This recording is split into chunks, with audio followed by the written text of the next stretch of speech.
Hi everyone, this is AutoML training community meeting on 28th of July. I will start with sharing my screen. Okay, so as always, if you want to add something to the agenda, please feel free to update our doc here. And in the meantime, if you want to check the past recording from this meeting, you can always check the YouTube channel here.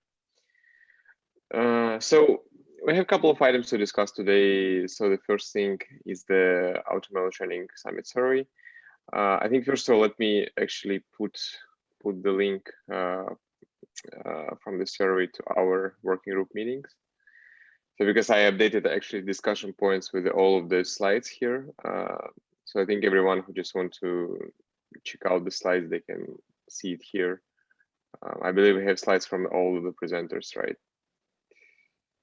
Yeah. Yeah, I think sounds good. So let me put the link here.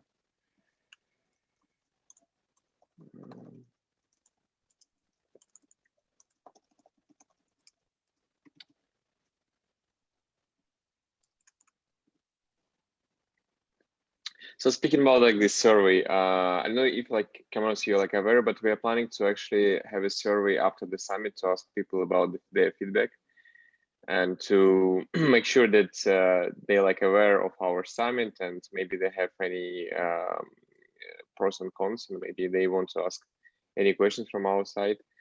So we think like it's a good idea to actually ask the feedback because this summit was just this was the first summit from our working group. So it maybe makes sense to ask the community about it. Okay, so John, do we want to discuss the questions right now? Yeah, go ahead. Okay, yeah, let me open. So currently we actually prepared three. I think 1, 2, 3, yeah, 4 questions. So the first thing about like the information about where did they actually find out about this summit. Next one about the topics they want to see like more details. I think Josh actually told me yesterday that probably we need to put documentation here as well. Yeah, let me also put like documentation.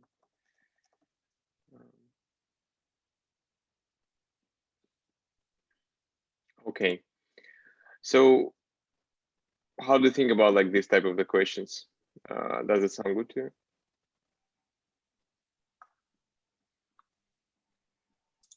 Yeah. Okay. Yeah, and the last two is like more technical. So he just want to ask like which operators like our users are planning to use and why they're using KDIP. I don't know. I think it's maybe useful for us to see exactly what do we need to, what like features we need to prioritize for us, right?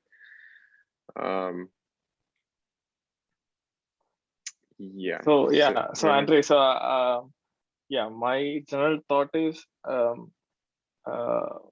yeah, here anyways, these are general questions, right? So it is okay to send at the end of the summit. It is okay, but if we, because this we can actually do it like any time, right? So if you want to get general feedback when we piggyback on summit, we basically won't, I'm not sure, like the number of participants might be less. So if we actually want to have general feedback, it is always better to like send at a later point to get all the feedback. Say, why do you use Catib, right? That's a general question. It's not connected to training, like the summit. So automatically the number of participants gets filtered when you answer these questions. Yeah, I understand, but I mean, some of them can be necessary, some of them can be not necessary. For example, these two. So I think it's like more important the first two questions about where did they actually, what are the like the first place they hear about assignments and what is the topics I'm missing there. So I don't know. I mean, do you have any update? Do you have any ideas? What else we can ask? Like, what is the importance for us? What is the important feedback that we want to hear? How useful it was, I think that is the whole point of the survey, Yeah, right? Like, I mean, I but was also thinking. yeah, go ahead. The problem is I was also thinking about this question, but the question will be with the open answer, right? Because like we can just ask, was it useful, yes or no? But it's kind of, I don't know, strange, right? Because we want to hear why it was useful, right? Um, so in that case, we can open like, I mean, we can have the question with the open response, but I don't know, will actually people ask answer Right. this type of the questions? But it's fine. I mean, yeah, we can have a question like, can you please tell us what was the, Yeah, maybe add a description box. yeah, I think we have it here. Um, okay. Um,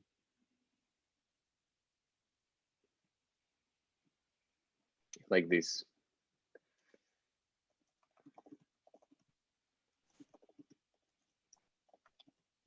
I don't know. So just what was the useful session, right? From the summit, right? Like this.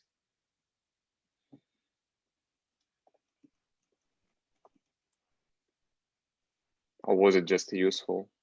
Why? I don't know. Maybe. Okay, I think I can think about it more like maybe just say like why it was useful. I can double check with Josh how like what is the best way to actually ask users about it. Okay, it's fine. So what else? I don't know.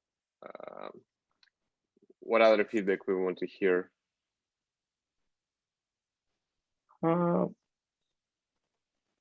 Maybe yeah, I think you have asked. I think that should be good. Okay. Yeah, because like I'm pretty sure that we need to be like more. We need to actually inform people better, as we discussed previously. Like maybe update the kubeflow.org with this type of information. And in the meantime, so the recordings, by the way, like the recordings are still in progress, and I hope it will be ready in this week. Like our videos are already ready, but we're waiting for uploading these videos to official YouTube channel from Kubeflow. Yeah, and after this we can share them.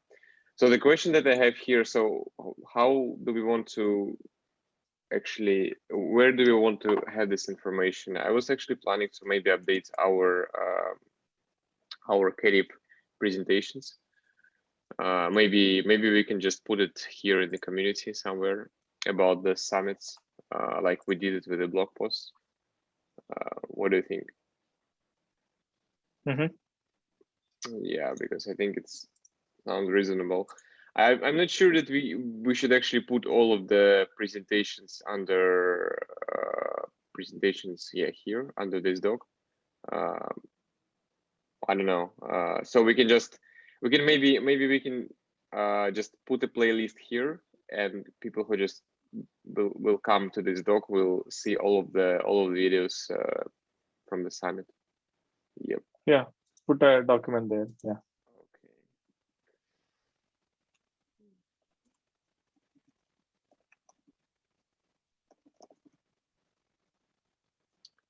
Okay. Okay. So do you have any questions, comments regarding to the summits? Maybe any feedback?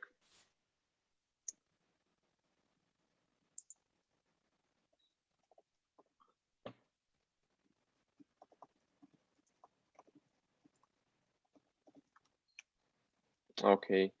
I don't know if we want to update this type of the page in the kubeflow.org. I'm speaking about like the event calendar because I think this page is quite outdated. Uh, Mm-hmm. because the last, Yeah, yeah, I don't think these are updated. yeah, I don't know. The last thing was like from 10th February. Uh, but actually, some of the users ask me why we don't have the hour event here in the events calendar. Um, okay, let me maybe ask. Yeah, yeah. But if we add that, then we have to make sure that it is updated for all the events, right? Else it will look, so after 2019, 2020 is the last event. Okay. After that, there Yeah, are no more updates. But we don't have like much event after this date. We have like one KF serving summit and our summit. I think that's it. I'm not sure if we have any other summits during this time from the last doc sprint. Yeah, that's true. Okay, probably, yeah, probably we will like can take it because again, some of the users actually go through the kubeflow.org and some of them actually go to the KDB documentation and I don't know. It might be better to also keep up to date the official website. Okay. Yeah. Okay, sounds good. So any other comments, questions, or we can move forward?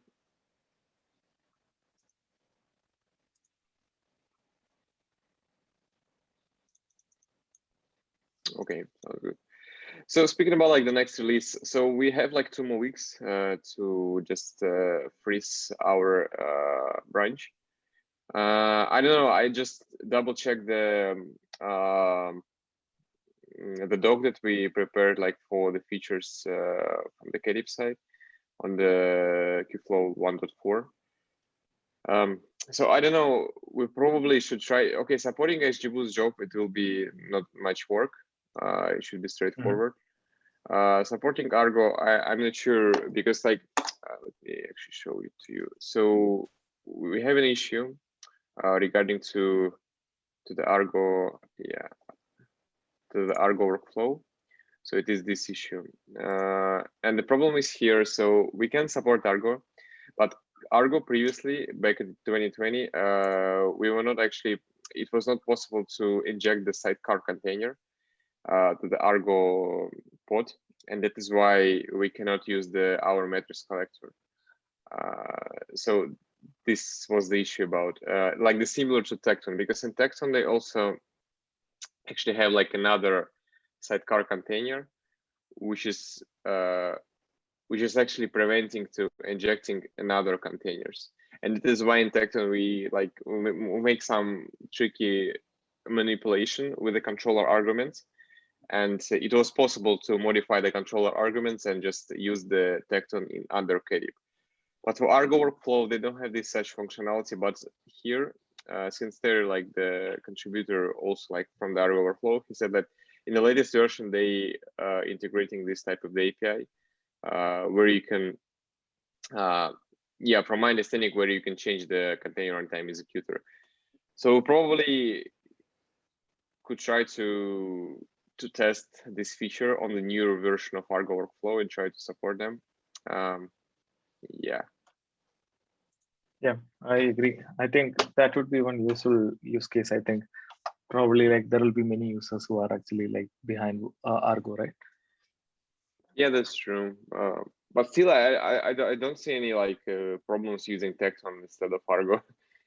Yeah, because like I understand that Argo was like invented, like it was originally founded previously, I think in 2018 or maybe 2017.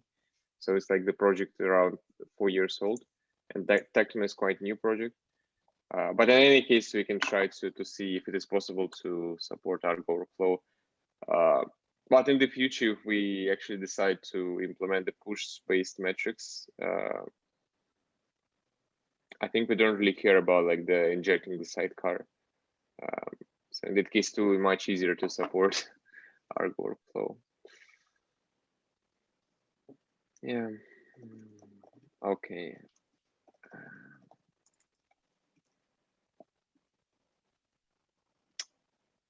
Yeah, next thing from my side, like about the new UI image, I think we will update. I will just submit the PR to update the image by using the new UI. So we still, I don't think we have like 2 weeks is enough time to implement all of the features. So what do you think? Is it fine if we just go forward to the current implementation to at least see what is the problems? Right. I think it is important to get feedback, right? So that way, okay. if there are some hidden bugs, I think it is better to get to know at the earlier. So I think in that case, we definitely need to have documentation on the kubeflow.org for the new UI. And at least we need to update some of the documentation. Yeah, so Kamenos, what do you think? Do we have enough time to update this until 15th of August? Not actually 15th, we have, okay, maybe from 15th to 2025, right? The release will be. Wait, are we talking about the update to the docs or the features to the web app? The docs, at least. The docs, yeah, we will also have a specific phase in the release for the docs. So I was planning to do the work on updating the docs on that phase. Okay. Once we make sure, although also the Jobnus point about asking for the user feedback on whether we should update it based on the current state. I'd say let's wait a little bit because I've already started working on these on the features. So I would like to see how much I can have done in the next 2 weeks. And I think we can, once the feature freeze phase starts, we can then make a question to the users like, hey, this is the current state. Jofnu, this was your proposal, right? To ask users if uh, based on the current missing features, if we should change the new UI, or did I misinterpret it?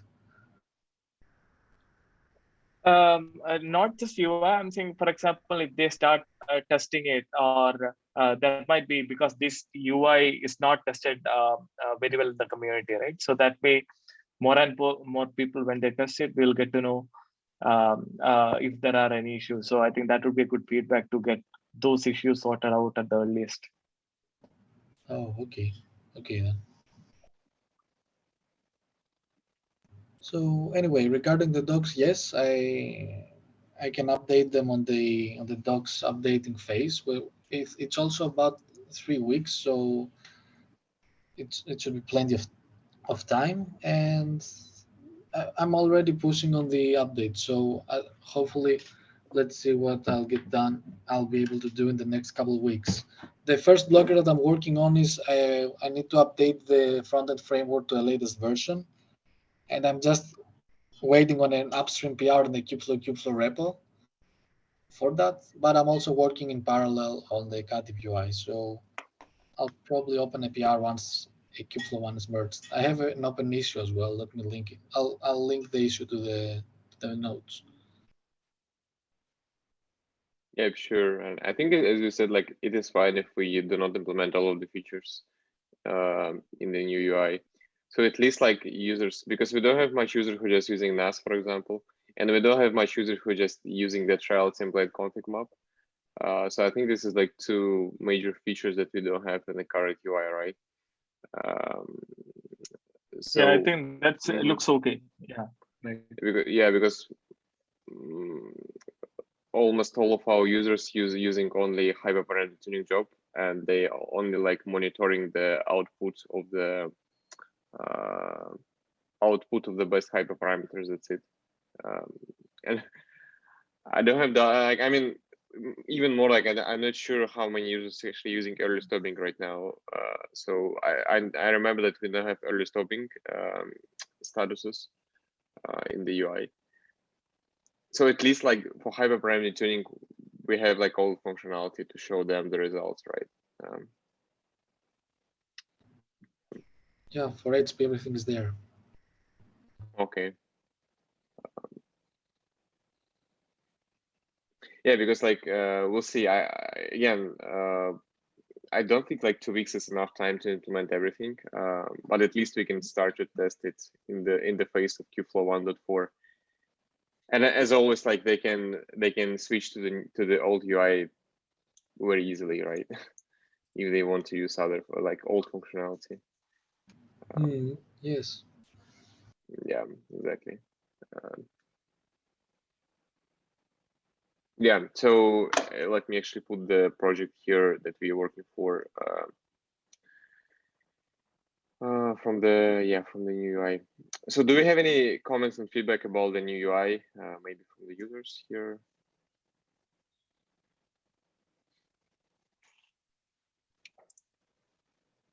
Good. Yeah.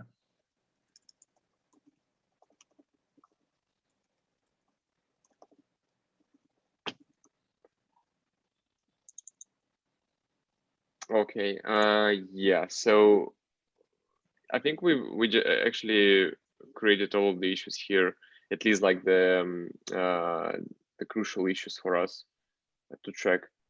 And so later on, we can maybe implement other features that we discussed in the summit. Yeah, regarding to the new functionality. Okay, sounds good. By the way, like Kamenis, updating to the new Angular version, is it necessary for what? I saw like the issue about like the translation to the different languages. Is it about that one or any other like important functionality? So the update is necessary so that the code base is using the latest framework and security fixes, and the new code we add is using the latest framework. The other web Okay. apps in Kubeflow, the common code are updated there. So in order for the Katib UI to also be able to keep on using the common code, it will need to update to the latest code. What's going on with internationalization is that there was a PR got merged about a month ago that it should have been, there was some issues that were not addressed in that PR on how to do internationalization. Some developers wanted to have internationalization in the apps, but the problem with the PR that had gotten merged was that once it got merged, it would mean that all of the web apps that would use the common code would need to start supporting internationalization. But Okay. because I believe we should not do such such a restrictive approach, I've made the PR in the common code to actually not require its application that uses the common code to also work with internationalization. If someone wants to do the work, definitely they can, but it shouldn't be, the common code shouldn't be structured in a way to require the apps to be internationalized to be able to use it. So it's two things. One is we want to Katib to update to use the latest common code, but before doing it, I need to merge a PR that makes the common code not require internationalization support, so that Katib can just use the common code and don't do internationalization right now. Okay, I That's see. So it will depend on the community, right? You have actually our contributors to create this part of the different like languages, right? Yeah, it will be, if Okay, it's kind of set up, yeah, we different I see. users, if they would like to have a language, so I added, they Mm-hmm. would need to create a file with the translations for the different texts, and it's quite Mm-hmm. easy, but I want to do it in a step-by-step way and document it all the way, so that's why Okay, I I'm doing see. it. I see. Okay, sounds good. So any other things that we want to actually implement until 0.12? Yeah, so one thing that we discussed would be that that grid issue that we have to we will check it out, whether we can figure out removing the duplicates in certain use cases. So I think that's one issue that we have to see. Other than that, I think we are good to go. Yeah, I think that requires some testing. So do you think you have enough time to actually test it during like these 2 weeks? I will try. Yeah. Yeah. So we're talking about like this. Yeah, second one. Yeah, this one. Okay. Yeah. So because the problem is like for some cases our users will have like the duplicate parameters. Yeah. Okay. Yep. Sounds good. I think I also like want to ask that we merge this PR about like the SDK update. Because like I'm planning to updating all of the examples and pushing these examples to Katib repo. I'm speaking about like the pipelines examples. So I think after we're releasing the new version of SDK, I will use this version to update the examples. Yeah. Because Okay. like, yeah, I don't know if you like remember, because we're discussing to having the different version of our examples in different branch. So for example, if you go to current like grid example, here you have the particular version of the image, right? And this particular tag. So I'm pretty sure that we should have like the latest version of this image in the master branch. and we should have the version of the release in the release branch, because currently we have the same image tag. So this is another thing that we probably, I'm not sure that we can fix it until 0.12. But I will try to see how we can do it during the release. Sure. Yeah, because again, the problem is with the SDK version as well, because I think in the release branch, we should have like the release version of SDK in our examples. Yeah.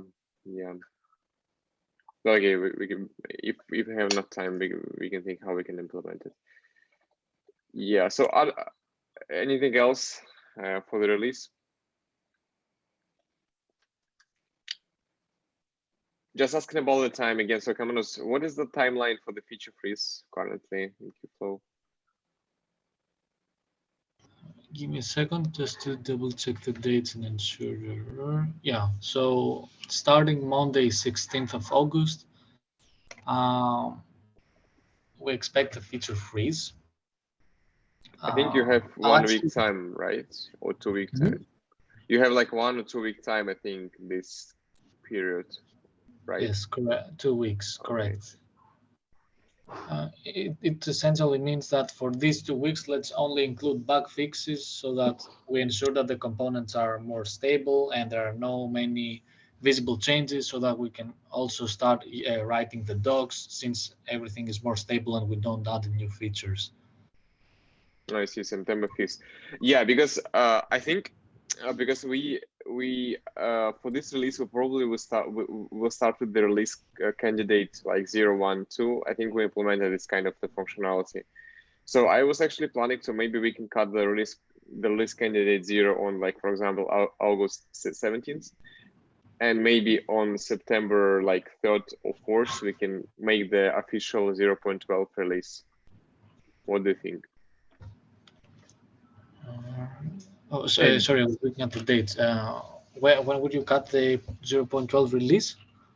Yeah, so because before cutting the official 0.12 release, I think we want to first of all cut the 0.12 release candidate 0, and to make sure that everything is working from the Katib perspective and the examples are working.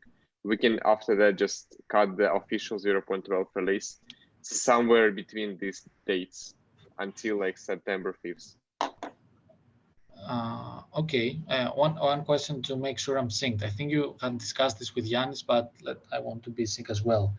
Okay. When the RCs are Git tags from a specific branch. Yes, correct. Okay. Okay, so in case of Katib, what we ensure is that let me think. So your point, the argument is that you will be having some RCs even inside the feature freeze phases, and the question is when to cut the final tag with the version to be included with the manifest in the release. Yeah, I think so. It will be somewhere like until September 5th, like maybe at the end of August, after we test that the current, after the test that the all functionality from Katib is working. Now speaking about like the manifest. Because again, I think we have a problem. So when the manifest will start testing after 16th of August. Oh, sorry, 16th of August, right? Is it correct? Yep. So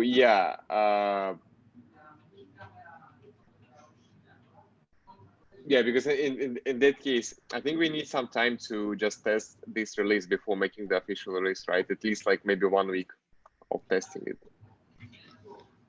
So I think that this can be done alongside the feature freeze, because I think the point of the feature freeze is that we say, okay, we don't have new features, let's start testing what we have, and everything we bump into is what we need to fix for the release. So I think that the testing phase for the working groups can be the feature freeze phase, where we say, okay, we don't put our cycles in new features, let's start testing and developing.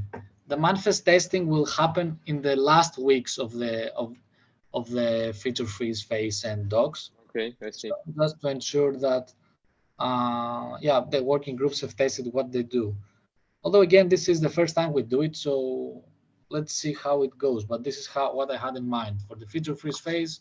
We just all of us focus mostly on testing the code as is, and whenever we bump into an issue, we fix it during the feature freeze, where we just fix these issues. Yeah, I got it. Because I mean, the problem, what was like on the previous time when we released like 0.11 KDIP version, we actually found some problems in the manifest, and we had to create the new, like we had to update the branch, and we had to update like some manifest changes in the KDIP repo. So for that reason, we just implemented the release candidate process, the same as the Kubeflow is doing, and the same as like your manifest working group is doing. That is why like we don't really want to have the official 0.12 release until we test that everything is working from the manifest perspective as well. So okay, one question I have, like from manifest perspective, are you planning to have also release candidates, or you will release like 1.4 immediately from this Good period question, of time? because I also have a counter question. The manifest will have some RCs after each phase. For example, once we start the feature freeze, there will be a manifest cut, and then after the 2 weeks of feature freeze, the manifest will cut a new RC and test from there. And then at the end of the manifest testing, there might be another RC. But okay, so my question is, what was in the previous release? You said that you had cut the 0.11 branch, but then realized there was an issue with manifests. Yes. And we don't have the 0.11 release candidate 0, so we just immediately start with 0.11 release. Yeah. Okay, so in this release, we're hopeful that by having RCs, yep, it will be easier if we find bugs to just cut a new RC until we're sure. Yep. And one question to make sure I'm also synced. The issue was that while we had the testing was done on mostly some of the components, but not deploying the manifests in the KDIP repo not end to end. How did you realize the problem in the manifest? Do you remember? Yeah, I remember. I think the problem was like that our manifest cannot work with the newer version of Customize, and I think David decided to implement this kind of he implemented like he changing the upstream manifest in KDIP repo, and that is why we cut the new 0.11.1 release to make sure that we have all of these changes in the latest in the 1.3. Okay, I'm trying to understand the reason what's the friction between the manifests and the release. So the problem there was that if I remember correctly, and even until now, the supported customized version was 3.2, correct? Yeah, but I think right now we actually supporting the new version of Customize because all of the manifests has been have been fixed for KDIP, and this was the work that David did for the 0.11.1 patch, right? Yes, correct. Okay, I see. Okay, I think for that case it is like very straightforward. We can just cut the release candidate 0 for example like 6th of August, and then we can, after like 2 weeks, when the manifest start testing this release candidate, if everything will be fine, we just cut the 0.12 release, and we will make the release from KDIP perspective. And once the manifest also, yeah, go ahead. So Andre, I think that should be the process, right? See, we have to cut a RC release, and then RC release has to be put that in the manifest, so that manifest has to be tested. And if there is some issue, we have to fix it ourselves, or we will actually cut the final release and put that in manifest again. I think that has to be the, I'm saying I think that should be the process. Yeah, Jognu summarized it pretty nicely. Yeah, I had the same thought in my mind. So does it sound good to you, speaking about like the manifest testing and how you're actually making the releases there? Yeah, it sounds it's the Okay. expected process. There will be, of course, some communication. I'll create some issues for each working group Hmm. to give them a heads up that, hey, we're getting close to 16th, please cut an RC. Or after we're about to start manifest testing, please give us the latest RC or cut a new one. So we'll figure out this communication. But yeah, the process that the cutting working group cutting their Cs just alongside when the phases start and before the manifest update seems the reasonable approach. Yep, exactly. Yeah, this is, I'm not sure that all of the working group follow the same process because pipelines and keep starting, they have their own releases. Yeah, they have their own releases, but anyway, I mean, at least we can figure out how we can deal with it. Yeah. And in the meantime, like once we cut this release candidate 0, we also like planning to make some work on the examples to make sure the SDK is working, and we can provide the new examples to the KDB repo. Okay. Yep. Okay, sounds good. So do we have anything else to discuss? Maybe from the training side, I'm not sure we have like the Josh and or Gauchi about the updates from the common operators. But I think it is still in progress, Yeah. right? Yeah, I think we can take it separately. Okay. I think Josh actually told that that this part will be in Kubeflow 1.4, at least like the alpha version of the common operator. Yeah. So at least our users can test it. Okay, sounds good. So do we have anything else to discuss? Maybe any questions? Nothing from my side. Mm-hmm.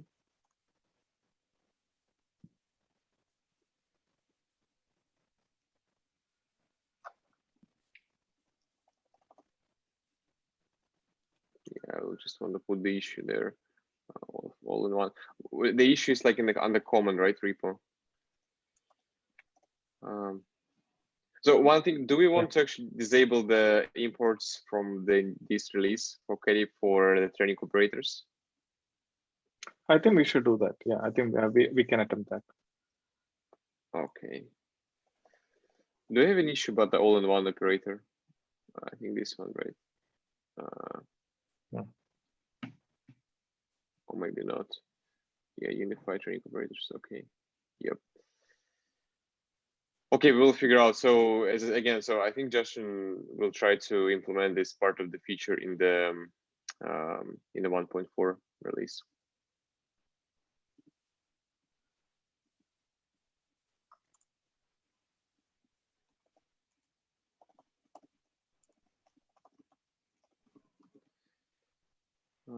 Okay, sounds good. Yeah, let me just put here that we will remove. Okay. Training.